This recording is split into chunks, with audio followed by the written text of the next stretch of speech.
As a leader, I found there is lots of information in the scientific literature on how leaders themselves can self-correct after they make mistakes. As a follower, as one of the led, I found nothing on what we can do when our leaders mess up.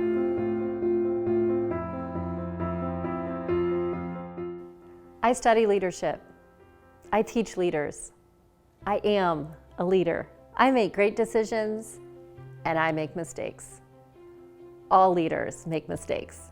50% of leaders fail in their position as a result of mistakes they make. I'm a leader and I'm also a follower.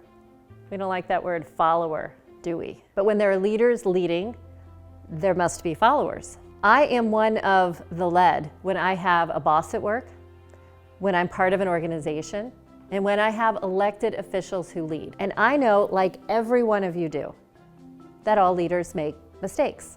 The implications of these mistakes can be consequential and even disastrous. How we respond as the people being led is of paramount importance.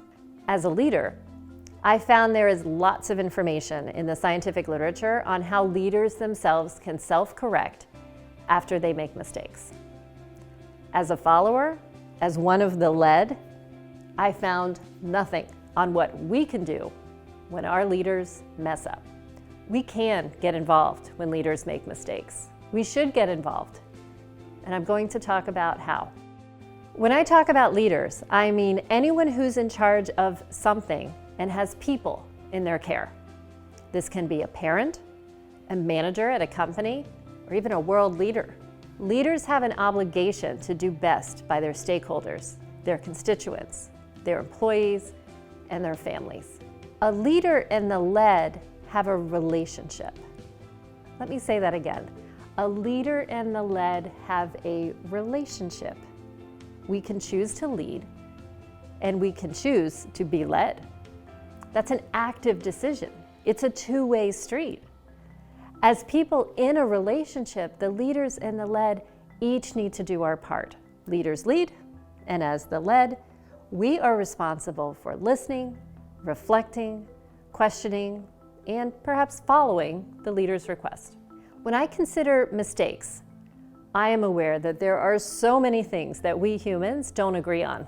We can view the same behavior differently. Some people like smoking cigarettes. Other people think smoking cigarettes is a bad idea and that it would be a mistake to smoke cigarettes. That said, there are also clearly things that reasonable people agree on. We generally agree it's wrong to murder people, to steal, to hurt people on purpose. A mistake is when we view a leader is doing something that's not in the best interest of their people, however you define those interests. These are relative issues, and good people can differ in reasonable opinions. Whether a leader's mistake is missing a payroll deadline or becomes as grave as something leading to people's deaths, many of us respond to leaders' mistakes by feeling two things: helpless and angry. Leaders' mistakes can remind us of our essential powerlessness as fragile human beings. Their mistakes can remind us how much of our lives are not in our control. We can also feel enraged that someone else's mistake means that we have to deal with the consequences. We have a choice in how to deal with our leaders' mistakes. Sure, we can feel helpless or angry or both. Those are natural responses, and of course it's okay to feel that way. They're just not the best we can do. We can choose to take an active approach toward addressing the mistake rather than just reacting to it. We can turn that negative energy into something more positive. This is important because feeling helpless and angry is not serving us, and it's not serving the world. In fact, it makes us feel worse. If we choose to stick with only helplessness and anger in the face of mistakes, over time, that turns us into people who feel like victims of the world instead of actively engaging with it. Do you want that? You have choices in how to react. As citizens of our countries and as citizens of the world, we are responsible for working toward the greater good. Staying helpless and angry serves No one. There's a critical factor that can guide how we respond to our leaders' mistakes. That factor is a psychological term called attribution of intent. People can have all kinds of intent when they're doing things that we view as mistakes. They can make mistakes out of good intentions, carelessness, ignorance, or even malice. The critical factor for us is whether we view their mistake as being from good intentions or bad intentions. This is something I call the intent continuum. The intent continuum is a sequence of intentions from all good to mostly good to neutral, mostly bad to all bad. At one end of the continuum, you think the leader was thinking, I was really trying to help people and do the right thing, but I messed up. That's good intentions. At the other end of the continuum, you believe the leader really wanted to be unjust, unfair, or hurt people. That's bad intentions. When you perceive a leader is making a mistake, identify what you think their intent was. Where you believe the leader falls on this continuum guides what you do next. When we think leaders made a mistake, but with good intentions, we should strive toward peace. Peace is both internal and external. We seek external peace by making the situation right and by correcting the mistake. For example, when I was a teenager, my mom got very lost driving me to a competitive violin recital. The time for the recital got closer and closer, and in those days, before GPS, she didn't even know where we were, much less how to get to the auditorium. She finally pulled over by the side of the road and cried because she was so upset that she messed this opportunity up for me. And then I cried, and then we both were crying. Oh, of course she had good intentions. When we got to the auditorium, she explained the situation, and she asked if I could play my portion separately, even though they were already closing up. Thankfully, they said yes. It didn't make the mistake go away, but we did achieve some kind of external harmony. In addition to external peace, when we think leaders made a mistake, but with good intentions, we also need to strive toward internal tranquility, which in some cases is more difficult because it involves acceptance of what has happened.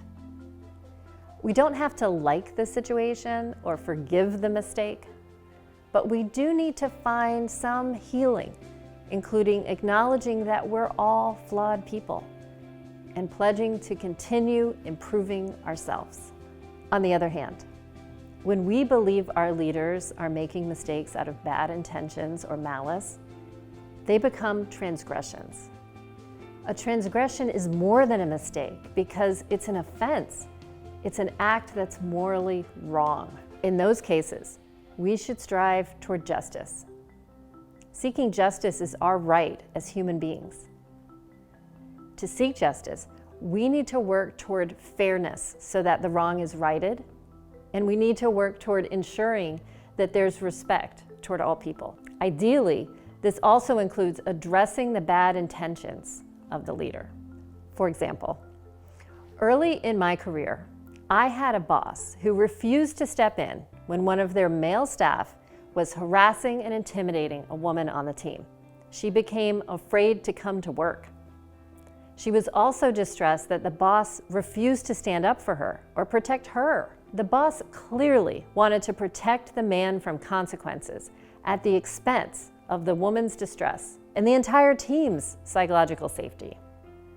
I viewed this as bad intentions. I asked for a meeting with the boss, and I brought this up to him. Almost immediately, he minimized it to me by saying, "It's not a big deal." I was scared that I would lose my job as a very junior person myself, but I was also angry. And that anger was stronger than the fear. And I wanted to take a small step toward justice. I stood up and I looked him in the eye and I said, "Either you report this to Human Resources to stop the harassment, or I will." Human Resources investigated the situation, and the harassing man soon left the job. To this day, I can't believe I did that. What I've learned is that sometimes when you stand up for what's right, as the lead against a leader making a mistake, it feels really scary. That fear may never go away, but do it anyway. All leaders are human. We humans make mistakes, and this human has made some doozies. Whether we're leaders or not, all of us play the role of the lead in some context. And as the lead, we're in a relationship with the leader. We are all in this world together, the leaders and the lead. Collectively, what the leaders do and how the lead respond affects all of us. Every conscious choice to identify and call out mistakes our leaders make and to seek peace and justice, that is how we make collective change and how we make the world a better place.